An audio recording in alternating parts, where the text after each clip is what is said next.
6 kecelakaan pesawat yang akan membuatmu histeris dan sulit melupakan peristiwa ini sampai ke depan. Nomor 6. Sore itu, dunia penerbangan ditimpa kejadian nahas. Pesawat Lion Air tergelincir saat mendarat di Bandara Adi Sumarmo, Solo, Jawa Tengah.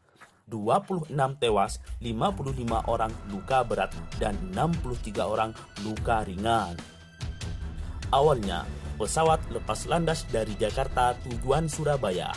Sebelum mendarat ke Juanda, Surabaya, pesawat terlebih dahulu transit di Solo. Isyarat petaka ditandai dengan bencana hujan lebat ditambah petir sejak awal keberangkatan. Pengakuan pilot, pesawat seolah tidak dapat dihentikan dan akhirnya keluar landasan. Pesawat masuk ke sawah bandara sebelum akhirnya berhenti. Badan pesawat patah di tengah, sementara bagian muka pesawat hancur. Nomor 5. Fajar baru menyingsing beberapa jam sebelumnya. Di Surabaya, 96 penumpang dan 6 awak pesawat Adam Air menikmati penerbangan menuju Manado. Pesawat berangkat siang, semestinya pesawat tiba di Bandara Sam Ratulangi sore. Beberapa waktu kemudian datang kabar mengejutkan. Pesawat putus kontak dengan pengatur lalu lintas udara Bandara Hasanuddin Makassar. Pada kontak terakhir, posisi pesawat berada pada jarak 85 mil laut barat laut kota Makassar pada ketinggian 35.000 kaki. Sebanyak 102 penumpang pesawat Adam Air rute Surabaya-Manado nahas tidak terselamatkan. Pesawat tersebut lepas kontak dan terjatuh di perairan Sulawesi. Semua penumpang dan awak pesawat dinyatakan tewas dan tak tertolong dalam waktu peristiwa tersebut. Nomor 4. Suasana Bandara Polonia Medan, Sumatera Utara mendadak mencekam setelah pesawat Mandala jatuh ke permukiman warga saat pesawat baru lepas landas dari bandara. Semula, pesawat dengan arah tujuan Padang dan Jakarta membentur pagar landasan lalu menghantam perumahan. Keseimbangan pesawat yang tak terkendali akhirnya jatuh di rumah warga hingga meledak dan hancur berkeping-keping. Kobaran api tidak hanya memakan tubuh pesawat, rumah warga dan sejumlah kendaraan motor juga ikut dilalap si jago merah. Dari peristiwa ini, sebanyak 149 orang meninggal dunia, termasuk penumpang dan awak pesawat, serta 50 warga di sekitar lokasi kejadian.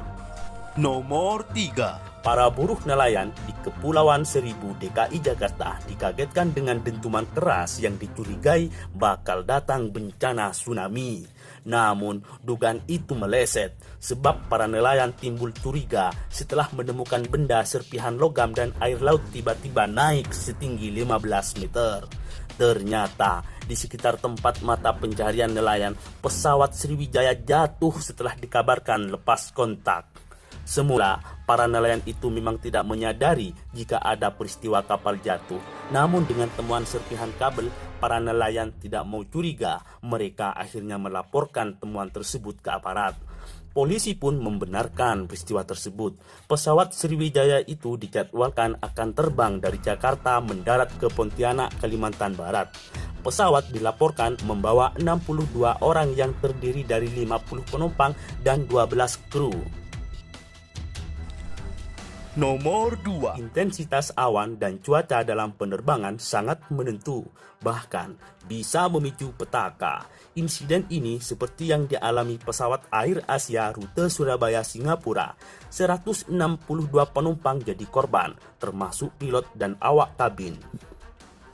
Sebelum lepas landas di Singapura, pilot pesawat melakukan monitor ke menara pengendali lalu lintas bandara untuk sedikit menyimpang ke kiri dari jalur semestinya.